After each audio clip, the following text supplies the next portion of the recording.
ఆచరిస్తే మన కుటుంబాలు మనము కూడా అదే దీక్షతో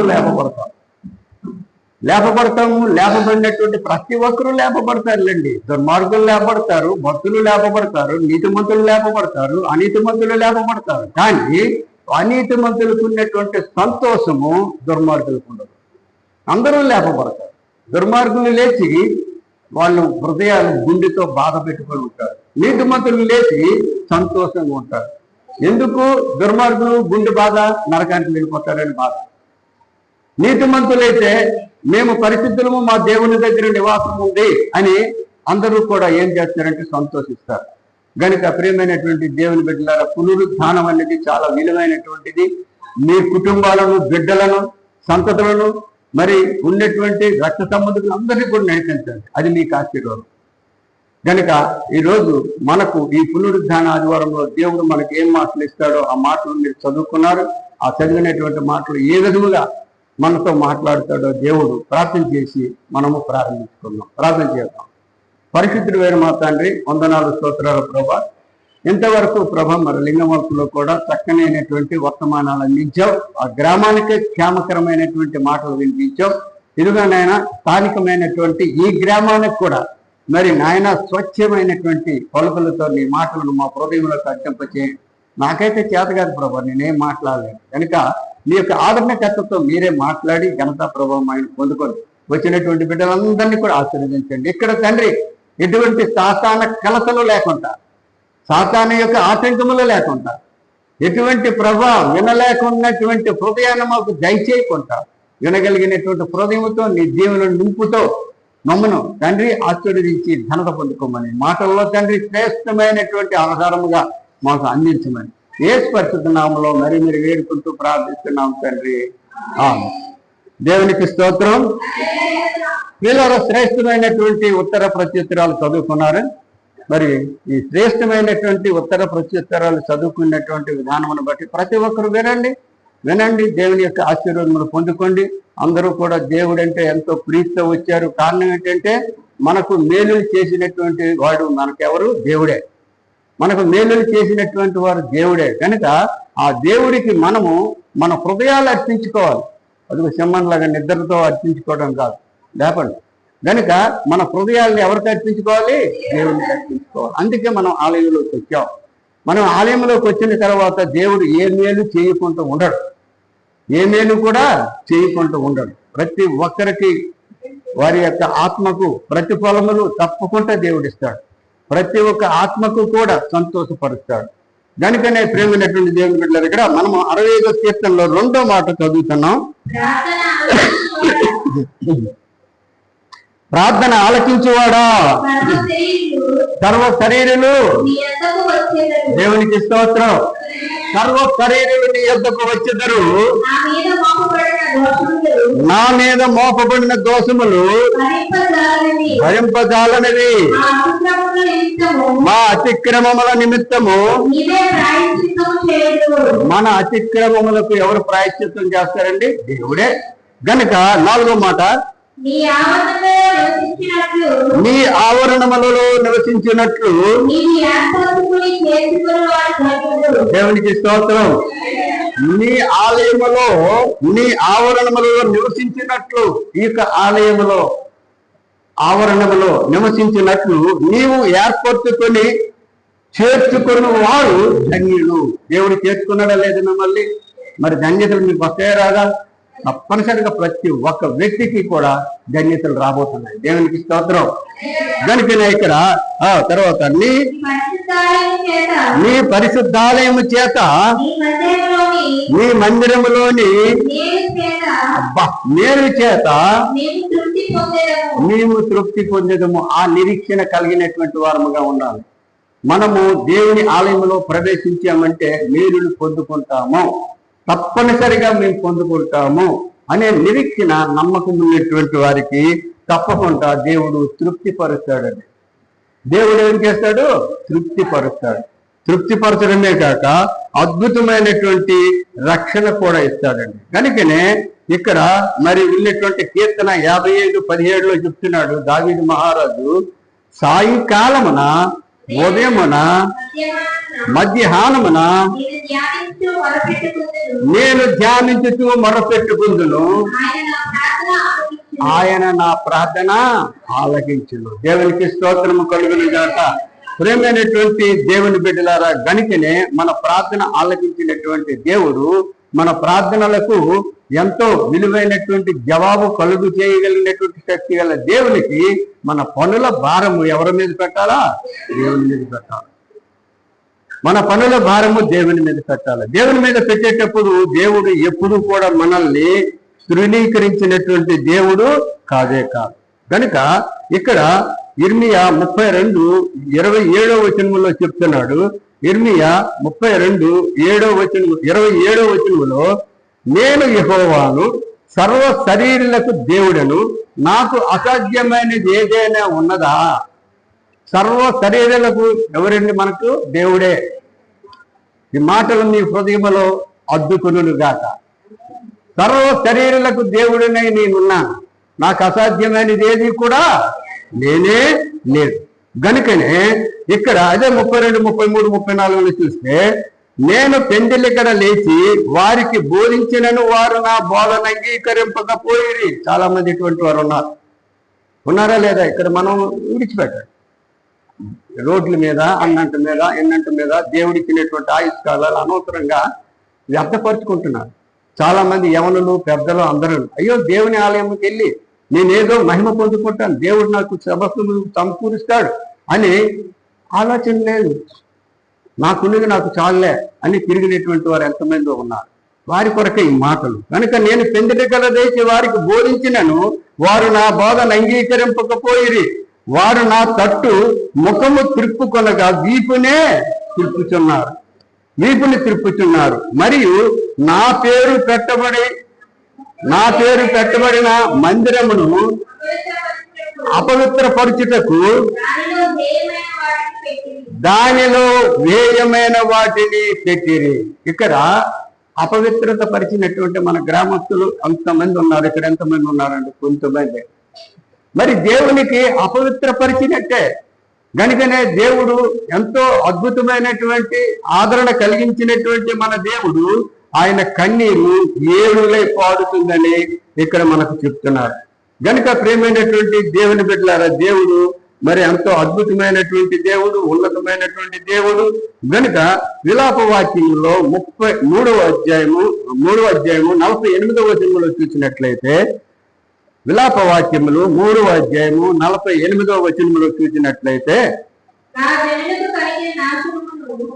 ఇటువంటి దేవుని లక్ష్య పెట్టకుండా తిరిగినటువంటి వారి గురించి దేవుడు చెప్పినటువంటి మాట, నా జనులకు కలిగిన నాశనమును నేను చూడగా నా కన్నీరు ఏరులై పారుతున్నది. మాటలు మీ హృదయంలో తగ్గింపబడును గాక. ప్రేమైనటువంటి దేవుని బిడ్డలారా, దేవుడు కనుక దేవుడికి ఎవరికి ఏది సంభవిస్తాయో, ఎవరికి ఏ విధముగా మరి శిక్షలు పొందుకుంటారని తెలుసు. ఆయన బాగా తెలుసు. మనకే ప్రజలమైనటువంటి నరులు మనకే తెలుసు. మన కుమారుడు కుమార్తె ఉన్నాడు అనుకోండి, మన మాట బయటపడితే ఒరే నువ్వు అనుభవిస్తావురా అని అంటాం. ఎందుకంటే తను చేస్తున్నటువంటి శ్రేష్టకు తను ప్రతిఫలం అతనికి వస్తుందని మనకు తెలుసు. ఒరే నేను ఎంత చదువుకోమంటే నువ్వు చదువుతా లేవురా, నువ్వు అనుభవిస్తావురా, నిజం ఎలాగా అనుభవిస్తావు. అలాంటిది మన దేవుడికి ఇంకా తెలుస్తుంది కదా.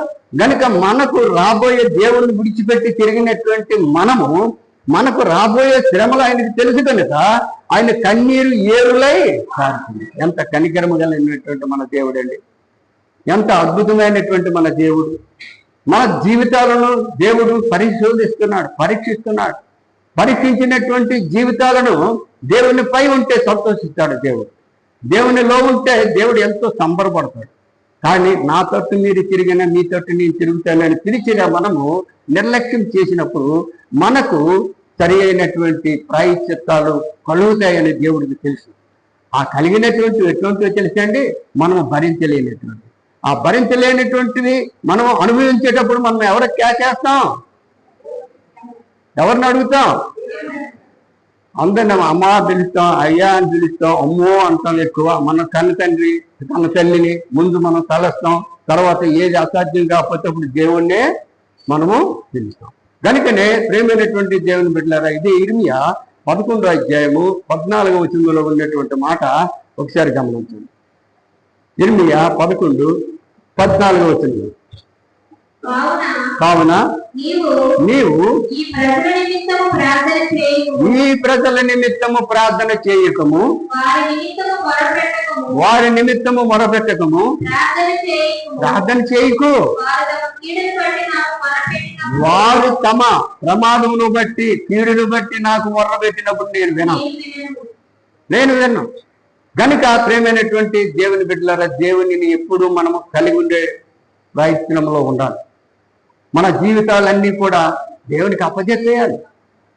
క్షణభంగురం మన జీవితం, మన ఆయుష్ క్షణభంగురం, మనము నడుస్తున్నటువంటి నడతలు క్షణభంగురం, ఈ భూలోక సంతోషాలు క్షణభంగురాలు. ఈ క్షణభంగురాల్లో మనము మన జీవితాలు ఎందుకు పనికిరావు. కనుకనే మనము ఏం చేయాలంటే దేవునికి మనము సమర్పించవలసినటువంటి ఆత్మను సమర్పించే భూలోకంలో తిరుగు. ఆయన కాపుదల నీ చుట్టూ ఉంటుంది, నీ చుట్టూ ఉంటుంది. నువ్వు అడుగుపెట్టి ప్రతి స్థలంలో కృపాక్షేమములు నీకంటూ వస్తాయని చెప్తున్నారు. లోకంలో ఏం చేస్తున్నారంటే ఇష్టానుసారంగా ప్రవర్తిస్తున్నారండి. ఎప్పుడు కూడా సంపాదన. దేవుని మందిరంలోకి వెళ్ళి కూడాను దేవుడా నాకు అలా అది ఇచ్చి ఇది ఇచ్చి, ఆ సంపాదన చేయి, ఇది చేయి, అది చేయి. ఒక రాజట అదే విధముగా ఎప్పుడు సంపాదనకి చూస్తున్నాడు. కానీ ప్రజలని సొలొమోను జ్ఞానం లేదు. ఈ ప్రజలని కాపాడండి దేవా, నా జ్ఞానం ఇవ్వండి, మరి ఈ యొక్క రాజ్యాన్ని స్థిర రాజ్యముగా నీ రాజ్యముగా మెంచుకో అని దేవునికి అప్పచెప్పడంలే. దేవుడు ఇంకా ఆస్తి కోరుతున్నాడు, ప్రార్థన చేస్తున్నాడు. చేసేసరికి ఆయనకు ఒక దేవదూత ప్రత్యక్షమైందాడు. ఒక దేవదూత ఆయనకి ప్రత్యక్షమైంది. ఏం కావాలో కోరుకో అని చెప్పారు. అడిగేటప్పుడు అతను అంటాడంట, నేను ముట్టుకునేదంతా కూడాను బంగారం అయిపోవాలి. నేను ముట్టుకునేదంతా ఏమైపోవాలా? బంగారం. అయితే ఇచ్చాను తీసుకో అనుకుని దేవదూత ఏమైంది? ఆరోహణం అయిపోయింది. అంతర్ధానం అయిపోయిన తర్వాత ఇక రాజు ఇలా చైర్ను ముట్టుకున్నాడట. చైర్ ఏమైపోయింది? బంగారం. ఆయన తల ముట్టుకున్నాడట, బంగారం కిరీటం వచ్చింది. ఆయన ఏది ముట్టుకుంటే అయితే బంగారం అయిపోతుంది. అలాగే వెళ్ళి ఆయన అక్కడ ఉన్నటువంటి వస్తువులు ఏ వస్తువు ముట్టినా ఏమైపోతుంది? బంగారం అయిపోతుంది. ఆశ, అమ్మో నాకు బంగారం అయిపోతుంది. నేను ముట్టినటువంటి అన్ని కూడా బంగారం అయిపోతున్నాయి. అక్కడ ఉన్నటువంటి ఏ చెత్తలను ముట్టుకున్నా బంగారం అయిపోతుంది. చివరికి ఆయన ఇంటికి వెళుతుంటే ఆయన పక్కగానే ఒక కుమార్తె పరిగెట్టి వస్తుంది. పరిగెట్టి వచ్చి నాన్న అని అద్దుకోదా, నాన్న అని పరిగెట్టి వచ్చి అద్దుకుంటారు. అద్దుకుంటే ఆయన ఏమైపోయింది? ముద్దులు కూతురు, బంగారం అయిపోయింది. సంపాదించగలరా? మళ్ళీ కూతురు సంపాదించగలరా? చెప్పలేదే. గనుక ప్రేమైనటువంటి దేవుని బిడ్డలారా, అందుకే ధనమును నమ్ముకోకూడదు. ధనమును నమ్ముకునేటువంటి వారు పాడైపోతారని బైబిల్ చెప్తుంది. గనుక ఎటువంటి పరిస్థితుల్లో కూడా ఆ ఆశలతోనే పరిగెడతా ఉంటాం మనం. యేసు ప్రభువు చెప్తున్నాడు, ఏలోక ధనాన్ని మీకు వద్దు, మీకు ఎక్కడ ఉంది? పరలోకంలో ఉంది. ఆ పరలోకం ధనానికి మీరు ఆశపడండి. ఇక్కడ ధనం మీరు సమకూర్చుకుంటే తుప్పు పట్టద్ది. దాన్ని ఇంకేం చెబుతాయండి? దొంగలు వచ్చి కన్నం చేస్తారు. బాగా గుర్తుందమ్మా, దేవుడి స్తోత్రం. తుప్పు పట్టేస్తే దొంగలు వచ్చి కన్నం చేస్తారు. నా చిన్నతనంలోనైతే చాలా మంది మన గ్రామంలోన డబ్బు ఎక్కువ ఉన్నోళ్ళంట ఇక్కడ దెబ్బకుదురు తీసి అందులో గుమ్మి చేసి పాటేలాంట. పాటే చెదబట్టేసి నోట్లు తీసుకొచ్చి ఇస్తే ఆ బ్యాంకు తీసుకెళ్తే తీసుకుంటారు, తీసుకెళ్ళలేదు. కనుక ఇహలోక సంబంధమైన వాటి గురించి మీరు ఎప్పుడు కూడా శ్రమ పడకండి. పరలోక సంబంధమైనటువంటి వాటి కొరకు మరి శ్రమ పడండి. అక్కడ మీరు సమకూర్చబడినటువంటి మీకు ఏది తుప్పు పట్టదు, దొంగలు రాదు, ఏది రాదు. ఎప్పుడు సంతోషం. దేవునికి స్తోత్రం. అటువంటి జీవితాలు మీరు అనుభవించండి అని దేవుడు మనకు భరోసా ఇచ్చేటప్పుడు మనం ఏం చేయాలండి? మనము భరోసాని సద్వినియోగం చేసుకోవాలి. దేవుని కొరకు తాపత్రయపడు. ఏమి తిందుమో ఏమి తాగుదుమో వీటి గురించి విచారించకండి. ఆయన నీతి రాజ్యం కొరకు మీరు పరిగెత్తండి, మీకు అవన్నీ దొరుకుతాయి. ఏమి తినాలో, ఏమి ధరించుకోవాలో, ఏమి సుఖించాలో, ఎటువంటి కావాలో మీకు అవన్నీ దొరుకుతాయి. కొంతమంది అనుభవిస్తున్నారండి. అలాగే ఆయన రాజ్యాన్ని నీతిని ఎత్తుకునేటువంటి వారు చక్కగా ఆశీర్వాదంతో నింపబడుతున్నారు. ఆయన రాజ్యాన్ని నీతిని ఎత్తకుండా సంపాదించినటువంటి వారు ఉన్నారు. గనుక అది ఆశీర్వాదకరమైనటువంటి కాదు. గనుక ప్రియమైనటువంటి దేవుని బిడ్డలారా, దేవుడు మనకి ఇచ్చినటువంటి మరి అద్భుతాన్ని మనము తెలుసుకోవాల్సినటువంటి అవసరత ఎంతైనా ఉంది, ఎంతైనా ఉంది. దేవుని కొరకు మనము తాపత్రపడితే దేవుడు మన కొరకు ఆయన తాపత్రపడతాడు. కనుక నా కుమారులారా, నా కుమార్తెలారా, నేను ఇచ్చినటువంటి ఆజ్ఞలను గైకొనండి. నా కట్టడలను మీరు ఎప్పుడైతే అంగీకరిస్తారో మీకు నేను దేవుణ్ణి అయి ఉంటానో, మీరు నాకు ప్రజలై ఉంటారు. దేవునికి స్తోత్రం.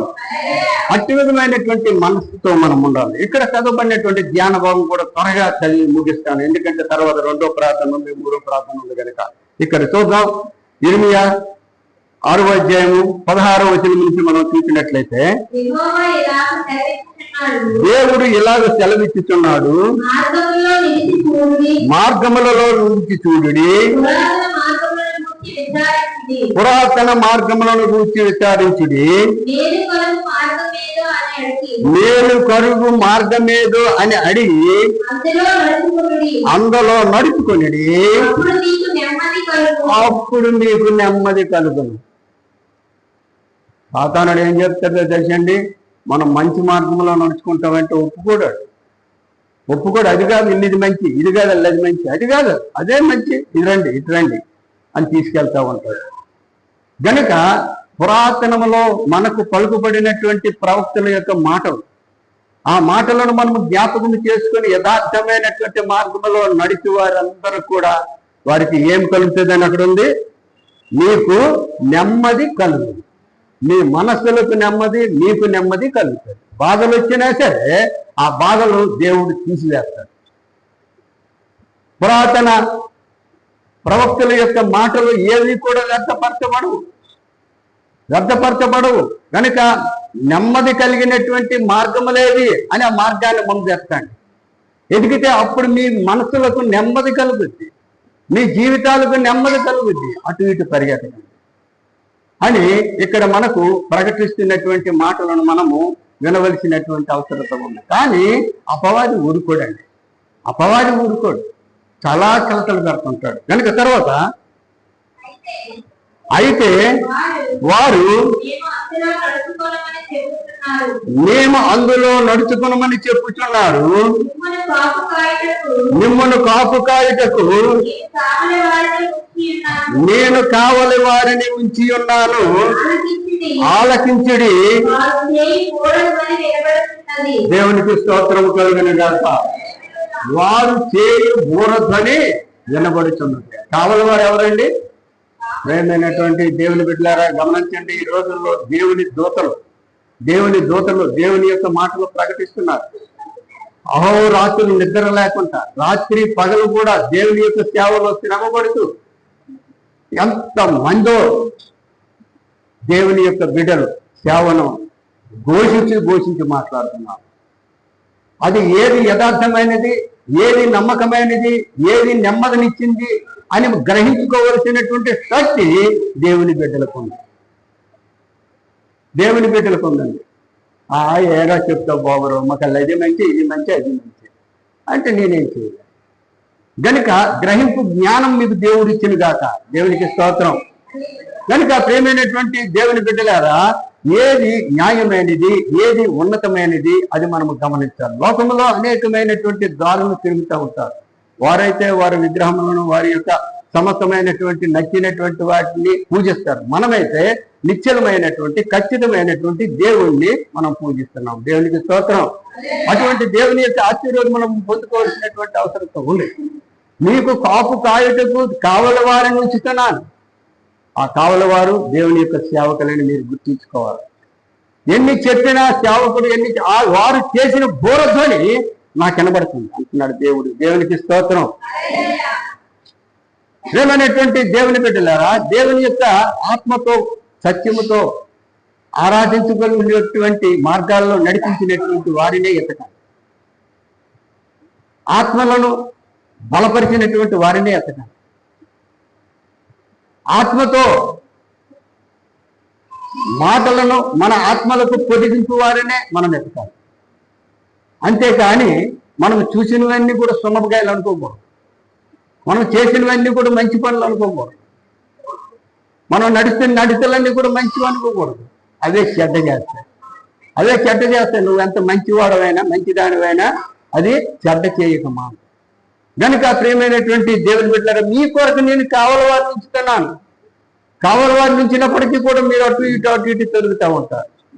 ఆ తొనుగులు ఉండకూడదని ఇక్కడ చెబుతూ ఏమంటున్నాడు? మిమ్మల్ని కాపు కాయటకు నేను కావలి వారిని ఉంచి ఉన్నాను, ఆలకించుడి, వారు చేయు ఘోరధ్వని వినబడుచున్నది.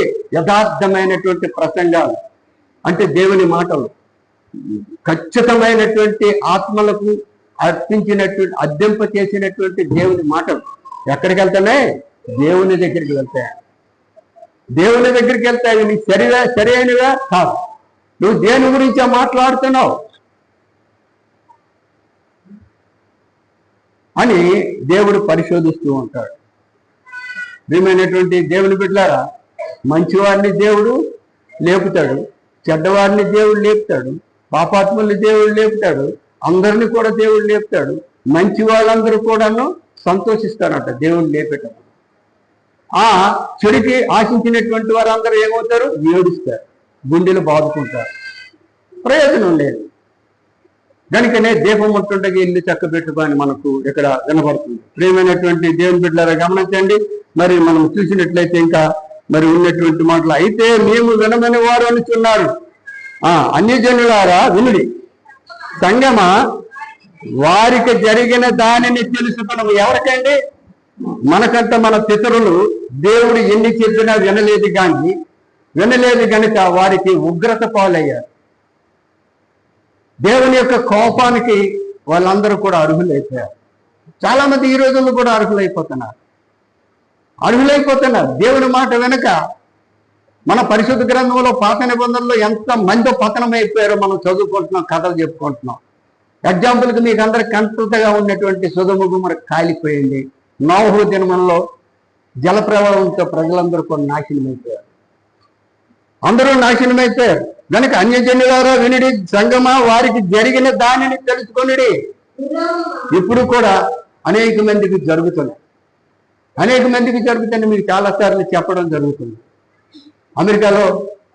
అమెరికాకు ఎంతో దూరంలో ఉన్నటువంటి వారందరూ కూడా బాగా డబ్బు ఉన్నటువంటి వారు, మా అంత డబ్బు ఉన్నటువంటి వారు ఎవరు లేరని గర్వించి, మాకు దేవుడు లేదు, ఎవరు లేదు, మా బలంతోనే మేము పెద్దవాళ్ళం అవుతున్నామని ఒక్కొక్కరు 10 అంతస్తులు 25 అంతస్తులు కట్టుకొని చెక్కలతో చక్కనేటువంటి బంగారం తొడుగుతో కట్టించుకున్నారు. మాకు దేవుడు లేదు, ఎవరు లేదు, మా బలమే మా ఇస్తున్నాయి.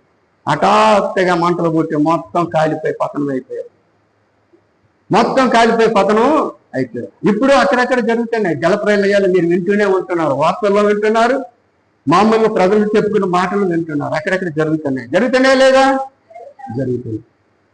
కనుక అటువంటి కోవలో మన జీవితాలని సమర్పించకూడదు. కనుక ఇక్కడ చెప్తున్నాడు, జరిగిన దానిని తెలుసుకొను, భూలోకమా వినుము, ఈ జనులు నా మాటలు వినుకున్నారు,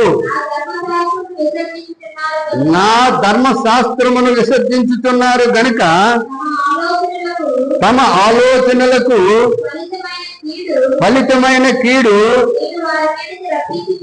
నేను వారి మీదకి రప్పించుచున్నాను. శాభా నుండి వచ్చి సాంబ్రాణి నాకేలా,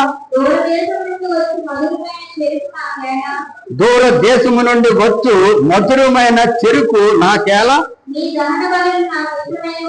నీ దహన బలులు నాకు ఇష్టమైనవి కావు, నీ బలుల యందు నాకు సంతోషము లేదు. కావున దేవుడు ఇలాగ సెలవిచ్చుచున్నాడు, ఈ జనుల మార్గమున నేడు అడ్డురాలు వేయుదును, తండ్రి లేని కుమారు లేని అందరూ అవి తగిలి కూలుదురు, ఇరుగు పొరుగు వారును నశించగలరు. మాటలు మీకు అర్థమయ్యే ఉంటాయి, అందుకని చదివికి వెళ్ళిపోన్నాను. ఒక్కొక్క మాట దగ్గర రాశానంటే చాలా సంగం. కనుక ప్రియమైనటువంటి దేవుని బిడ్డలారా, నీ దహన బలులు నాకేలా, మీరు అర్పించు కానుకలు నాకేలా. అక్కడికి వెళ్తారు, ఉండిలో ఏంటంటారు తొడుగు బంగారాన్ని వేసేస్తారు. అక్కడికి వెళ్తారు, వేలు డబ్బులు సందాలు వేస్తారు. ఇంకక్కడికి వెళ్తారు, ఏదో చేస్తారు. ఇవన్నీ నాకెందుకు? నేను పేదవాడిని అనుకుంటానరా? నేను మీకు ఇస్తేనే మీరు ధనవంతులు అవుతారు. అవి నాకు ఇస్తే నాకు ప్రయోజనం ఏంటి? మరేటి ఇవ్వాలి? మన హృదయాలు ఇవ్వాలి. దేవునికి స్తోత్రం. మన హృదయాలు ఇవ్వాలి. పరిశోధించినటువంటి దేవుడు మన హృదయాలు ఎప్పుడు ఇచ్చామో అప్పుడు మనకి ఇవన్నీ కలుగుతాయి. ఆస్తి, ఐశ్వర్యం, అంతస్తులు అన్నీ కలుగుతూ ఉంటాయి. ఇప్పుడు కూడా మనం చదువుకుంటూ ఉంటాం.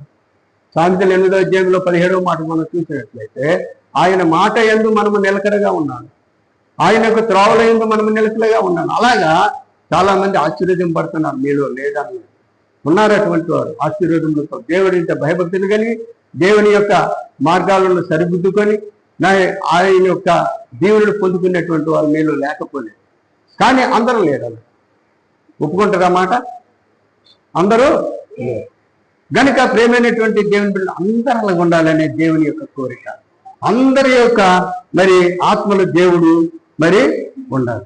కనుక జాగ్రత్తగా మనము జీవించవలసినటువంటి అవసరత ఉంది. గనుక ప్రేమైనటువంటి దేవుని బిడ్డలారా, దేవుడు ఎంతో అద్భుతమైనటువంటి దేవుడు. ప్రార్థన పూర్వకముగా దేవుడు మనల్ని ఏది అడిగినా మనకిస్తాడు. కానీ మనము ఆ ప్రార్థన పూర్వకంగా ఇహలోక సంబంధమైనవే కోరితే ఇప్పుడు మనం చదువుకున్నాం, వారు అవసరతల నిమిత్తం వాళ్ళు అడుగుతారు, నువ్వు ప్రార్థన చేయగలరు అని మనం హెచ్చరించడం చూసాం. గనుక అటువంటివి కాదు. కానీ ఇక్కడ చూద్దాం, మరి అదే ఇర్మియాలో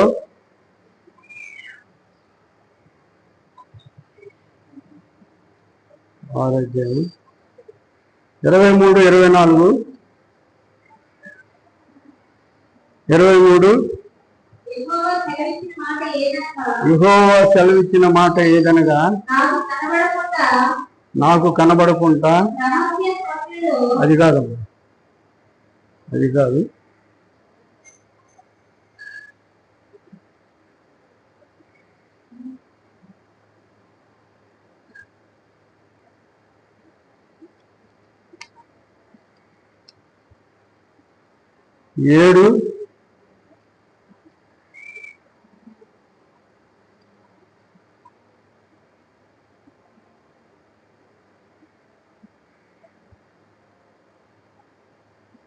7:23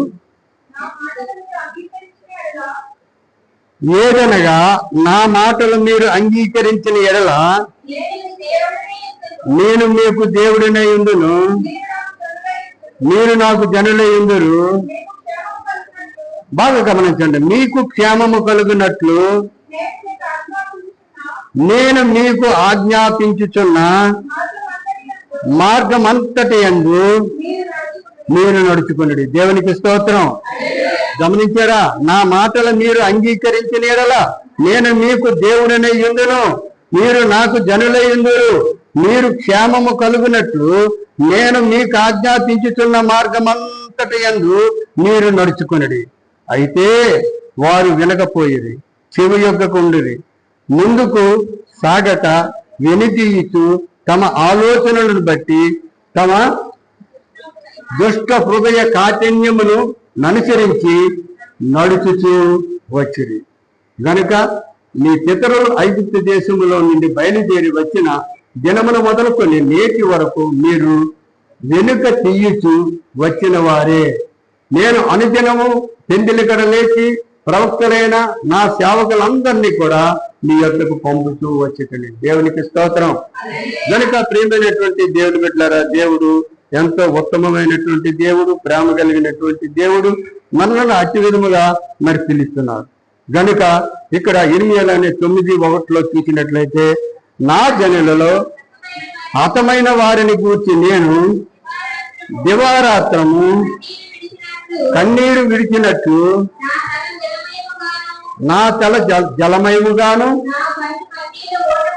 నా కన్నులు కన్నీరు ఓటగాను జరుగుతున్నాయి ఉండునుగాక. ఎంత దేవునికి తెలుసు మన పరిస్థితులు. కనుక దేవుడు మనకు నష్టము కలగడము, ప్రమాదము కలగడం దేవునికి ఇష్టం లేదు. అటువంటి ప్రేమ కలిగినటువంటి దేవుడు గనుక ఆయన ఉన్నతమైనటువంటి స్థలాన్ని విడిచిపెట్టి ఈ భూలోకానికి రావడం అవుతుంది. ఆయన ఉన్నతమైనటువంటి పరలోకము విడిచిపెట్టి ఈ భూలోకానికి రావటం అవుతుంది. ఆయనకి అనవసరం. నేను పుట్టించాను, అది నా మాట లేదు కనుక వాళ్ళందరినీ కూడా తప్పం చేసేస్తానని మోసేతో వచ్చాడు అన్నాడు.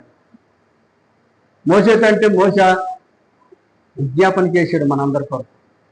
మనందరి కొరకు విజ్ఞాపన చేశాడు కనుక ఈరోజు భూలోకం ఉంది కనుక ప్రేమైనటువంటి దేవుని బిడ్డల అటువంటి ఆయన ఎటువంటి పరిస్థితుల్లో దేవుని యొక్క ప్రవక్తలు భక్తుల ద్వారా ఆయన మనసును మలుచుకున్నాడు, ప్రేమను మనందరిపై కురుమరించాడు. దేవునికి స్తోత్రం.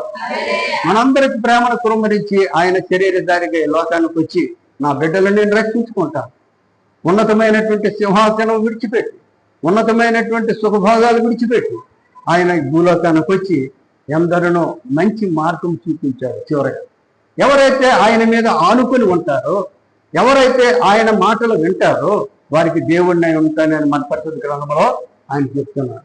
కనుక అటువంటి వారందరూ కూడా నా స్వాధీనంలో ఉంటారు, వారిని నా స్వాధీనంలో పెట్టుకుంటాను. ఆయన రాకల్లో కూడా అద్భుతమైనటువంటి ఆశ్చర్యకార్యాలు జరుగుతాయి.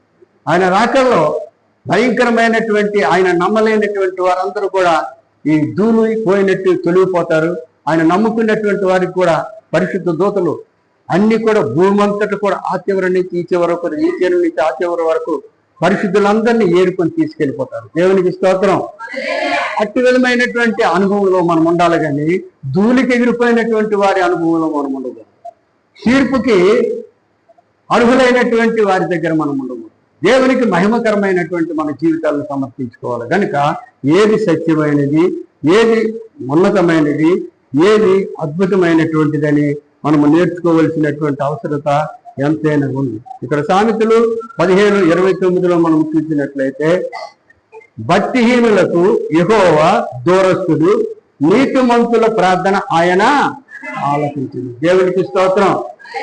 అదే సామెతలు 16:25 చూస్తే ఒకని మార్గము వాని దృష్టికి యథార్థముగా కనబడును, అయినను సుధకు అది మరణమునకు చేరు. ఈ మాటలు నీకు అర్థమవును కాక ఒక్కొక్క మాట నేను బోధిస్తే చాలా సమయం అయిపోతుంది. కనుక ప్రేమైనటువంటి దేవుని బిడ్డ, దేవుడు ఎంతో అద్భుతమైనటువంటి దేవుడు.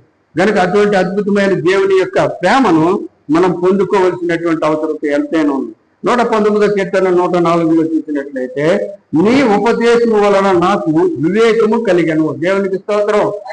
దేవుని యొక్క స్థానము కలిగినటువంటి మాటలు వింటే వివేకము కలుగుతుంది. కనుక దావీదు భక్తుడు అంటున్నాడు, నీ ఉపదేశము వలన నాకు వివేకము కలిగను, తప్పు మార్గములన్నీ నాకు అసహ్యములు. తప్పు మార్గములన్నీ కూడా నాకు అసహ్యములు.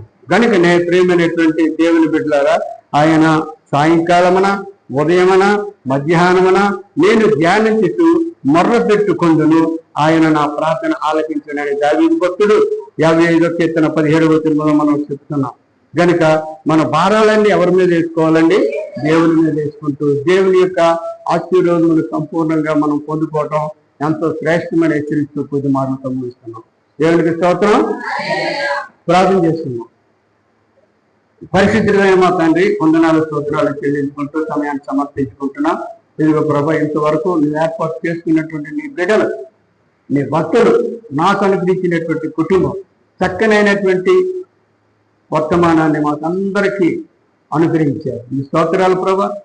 నాయన బిడ్డలందరినీ జీవించడం ప్రభా, బిడ్డలందరినీ ఆశీర్వదించడం ప్రభా. ఒకవేళ మాలో ఎటువంటి తండ్రి దురాత్మల కలతలున్నా నీ అగ్నితో కాల్చి వేయండి ప్రభా. నీ మార్గంలో నడుచుకుంటూ మంచి వీరులు పొందుకుంటూ మేము తండ్రి మా ఆయుష్కాలం అంతట్లో కూడా మిమ్మల్ని ఘనపరుచుకొని స్తుతించుకొని చక్కగా తండ్రి నీ యొక్క ఆశీర్వాదం పొందుకున్నట్టుకు మమ్మల్ని బలపడుతుంది. ఇదిగో ప్రభా, ఈ ప్రార్థనలో మీరుండి నడిపించుకున్నారు. ఇంకా జరగవలసినటువంటి చిన్నపిల్లల ఆరాధనలో, నాయన జన్మదినోత్సవ ఆరాధనలో మీరుండి నడిపించుకొని ఘనత పొందుతున్నారు. యేసు పరిశుద్ధ నామములో మరి వేడుకుంటూ ప్రార్థిస్తున్నాం తండ్రి. ఆమేన్.